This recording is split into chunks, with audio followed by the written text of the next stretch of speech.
చెప్తున్నానంట అన్న, ప్రపంచం పుట్టింది, భారతదేశం పుట్టింది వీళ్ళు అయ్యతోటి అన్నట్టు మాట్లాడితే, ఇప్పుడు అన్నగారు మాట్లాడుతున్నట్టు మరి ఉద్యమంలో ప్రాణాలు కోల్పోయిన వాళ్ళ 2000 దాదాపు సంఖ్య, మరి వాళ్ళ గురించి ఎవరు పట్టించుకుంటూ అన్న, వాళ్ళ గురించి ఆలోచన లేదా?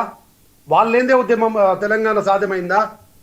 అట్లాగే ఇప్పుడు మన ఎనలైజ్డ్ మాట్లాడుతున్నారు 2000 దాదాపుగా ఎప్పటి నుండి 1960 నుండి ఉద్యమం 1945 అంటే మనకు అన్న, అదే నైజాం సర్కార్ కాడికి వెళ్ళి మనకు మొదలైంది ఇది ముందు నుంచి. అంటే అప్పటి నుంచి, అంటే అప్పటి నుండి కూడా ఆ ఉద్యమంలో ఉన్నది. అన్నగారు చెప్పింది, అన్నగారికి నిజంగా కూడా నేను ధన్యవాదాలు చెప్తున్నా. చెన్నారెడ్డి గారు, బుర్ర రామకృష్ణ గారు, ఇట్లా పేర్లు చాలా లిస్ట్ ఉన్నది. తెలంగాణ భవన్ ఈరోజు మా గాంధీ భవన్ కూడా ఆ రోజు కట్టిందే. అంటే మొత్తం బీజం వేసిందే కాంగ్రెస్ పార్టీ, పోరాడిందే కాంగ్రెస్ పార్టీ. కాంగ్రెస్ పార్టీ లేని వీళ్ళ కేసీఆర్ గారు ఆయన పుట్టిన జన్మ ఏ పార్టీ కేటీఆర్ గారిని అడగండి. కాంగ్రెస్ పార్టీ శత్రువు తెలంగాణ కన్నా చెప్తున్నంత ఈజీ కాదు. మరి వాళ్ళ అయ్యకు కూడా భిక్షం పెట్టి రాజకీయ భిక్ష పెట్టింది ఏ పార్టీ అడగండి సార్. ఆయనకు ఎమ్మెల్యే టికెట్ ఇచ్చి యూత్ కాంగ్రెస్లో తిప్పుకొని ఆయన పెద్దలు చేసింది కూడా కాంగ్రెస్ పార్టీ. అది మర్చిపోయారు, గతం మర్చిపోయారు. అదేదో అంటారు కదా, తల్లి పాలు తాలి తల్లి రమ్ముంది అన్నట్టుగా ఈరోజు కాంగ్రెస్ పార్టీ గురించి మాట్లాడతారు. నిజంగా కాంగ్రెస్ పార్టీ ద్రోహి అయితే, కాంగ్రెస్ పార్టీ ఈ రకంగా చేసినట్టయితే, మరి మా సోనియమ్మ దగ్గర ఇంట్లో పోయి కాళ్ళు మొక్కి ఇట్లా నిలబడి వంగి వంగి దండాలు కుటుంబ సభ్యుల మంది ఎందుకు మొక్కిరండి?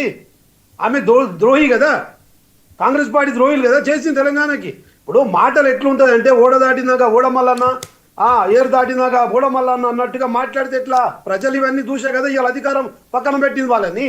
మళ్ళీ అదే అధికారంలో ఉన్న ఆ భావంతో అహంకారపూరితమైన వైఖరితో మాట్లాడితే ఎట్లా?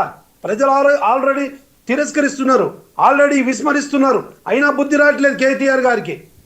ఇక మా అయ్యతోటి పెద్ద పోటుగాడు మా అయ్య ఒక్కడే అంటే, మరి మీ అయ్య చెప్పినా కానీ మరి ప్రభుత్వంలో పక్క కింద కూర్చోబెట్టిరు. ఈ తెలంగాణ సమాజం మిమ్మల్ని నమ్మింది, సెంటిమెంట్ అడ్డం పెట్టుకొని 10 సంవత్సరాలు మీకు అధికారం ఇస్తే కేవలం మీ ఆస్తులు నింపుకోవడానికి మీ సమయం సరిపోయింది. అది నేనన్నమాట కాదు, స్వయాన కేసీఆర్ గారి ఒక కూతురే అంటున్నారు. ఈరోజు ప్రెస్ మీట్లో కూడా చెప్తున్నారు, కాళేశ్వరం వల్ల 1 ఎకరం నీళ్లు రాలేదని చెప్తున్నారు. 1,00,000 కోట్ల రూపాయలు దిగా మింగి కూర్చున్నారు. అంటే ఇవన్నీ ఎందుకు చెప్తున్నారు అంటే, కేవలం తెలంగాణను అడ్డం పెట్టుకొని చెట్టు పేరు చెప్పి కాయలు అమ్ముకున్నట్టుగా తెలంగాణ సెంటిమెంట్ అడ్డం పెట్టుకొని 10 సంవత్సరాలు ఇలా కుటుంబం మొత్తం అండి ఇప్పుడు మీరు వాళ్ళ సహచరులను, కేసీఆర్ గారి సహచరులను అడగండి, చెప్తారు. వీళ్ళ బిడ్డల పెళ్లిలకు, కొడుకుల పెళ్లిలకు కూడా బయట చందాలు చేసిన పరిస్థితి. మరి ఈరోజు 1,00,000 కోట్లు ఒక్కొక్కరికి వచ్చిన ఎక్కడివి? తెలంగాణ సొమ్ము కాదా? తెలంగాణ ప్రజల సొమ్ము కాదా? తెలంగాణ ప్రజల రక్తము చెమటగాల్చిన పైసలు కావా? ఎన్ని పైసలు? 1, 2 కాదు కదా. ఆమె స్వయాన వాళ్ళ కూతురే చెప్పింది.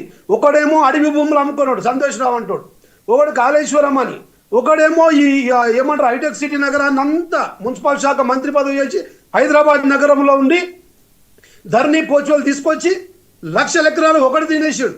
ఈ రకంగా తల్లి పేరు చెప్పి, మళ్ళీ చెప్తున్నా, చెట్టు పేరు చెప్పి కాయలు అమ్ముకున్నట్టు కేవలం తెలంగాణ సమాజాన్ని, తెలంగాణ సెంటిమెంట్ చూపించి 10 ఏళ్ళు పాలన ప్రజలు విసుకున్నారు. ఈరోజు మళ్ళీ మేము మసిబుసి మారడికాయ చేసి మాట్లాడుతుంటే ప్రజలు నమ్మే పరిస్థితులు లేరు. ఇప్పుడు నానాపులి కథ 1 సారి 2 సార్లు 3వ సారి వినరు. ప్రజలు కూడా చాలా విఘ్నతవంతులు. తెలంగాణ ప్రజలు చాలా తెలివిమంతులు, వాళ్ళ జ్ఞానవంతులు, వాళ్ళకి తెలుసు. పరిపథం ఉన్నటువంటి సమాజం తెలంగాణ. ఎవరు ఉద్యమాల్లో ఉన్నారు? మేము ఆ రోజు జేఏసీలో పనిచేసినాం. ఉన్నప్పటికీ అన్నగారు అంటున్నారు బీజేపీ వాళ్ళది 100% నేను కాదంటలేను, కానీ ఆ ధైర్యం కాంగ్రెస్ పార్టీ అధికారంలో ఉండి ఖచ్చితంగా ఇవ్వాలి అని, ఒక సైడ్ ఆంధ్రప్రదేశ్ పోతుందని తెలిసి కూడా నష్టమైనా పర్వాలేదు మనం ఇచ్చేద్దామని మాట ఇచ్చింది, నిలబెట్టుకుంది సోనియా గాంధీ గారు. ఆ రోజు ఇదే కేసీఆర్ గారు నేను పార్టీ విలీనం చేస్తామా, మేము కలిసి చేద్దామని పోయి కాళ్ళు మొక్కొచ్చిండు. మళ్ళీ వచ్చి పార్టీలో మళ్ళీ సొంత పార్టీ పెట్టుకొని నిలబడి, అయినా బాధ లేదు. 10 ఏళ్ళు ప్రభుత్వానికి దూరం ఉన్నంత మాత్రాన ప్రజలకు ఇచ్చిన మాట నిలబెట్టుకోవాలనేది సోనియా నిలబెట్టుకున్నాం. కాంగ్రెస్ పార్టీ ఎప్పుడు కూడా ప్రజల పక్షాన నిలబడుతుంది. ఆ రోజు నిజంగా సోనియా గాంధీ గారు, కాంగ్రెస్ పార్టీ గారు కాదు అంటే కూడా ఈ 1-2 ఎంపీలతో ఏమయ్యేదండి? ఆ రోజు మా ఎంపీలంతా మేమే.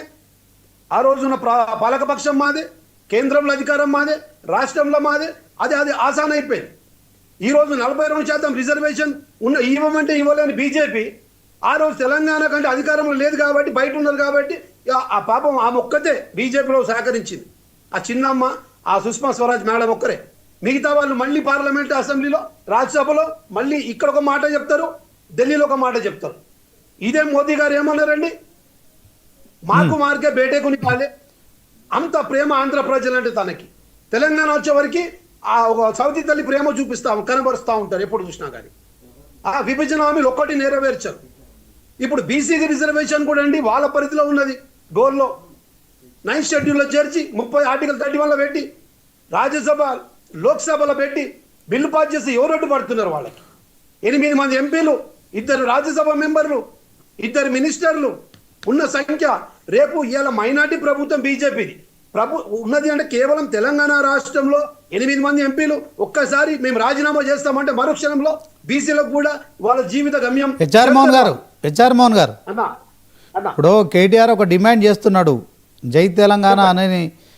రేవంత్ రెడ్డి ఇప్పుడు తెలంగాణకు ముఖ్యమంత్రి అయిండు. సో దాంట్లో ఆ కామెంట్ చేస్తూనే ఇప్పుడు పార్టీ మారిన 10 మంది బీఆర్ఎస్ ఎమ్మెల్యేలను రాజీనామా చేయించి ఎన్నికలకు రావాలంటున్నారు. వాచ్ కట్ అయిందన్న. 10 మంది ఎమ్మెల్యేలతోని రాజీనామా చేయించాలి. బీఆర్ఎస్ పార్టీ నుంచి కాంగ్రెస్ పార్టీ కండవ కప్పుకున్న వాళ్ళందరూ కూడా రాజీనామా చేయించాలి అని చెప్పి ఆయన డిమాండ్ చేస్తున్నారు. ఏం చెప్తారు?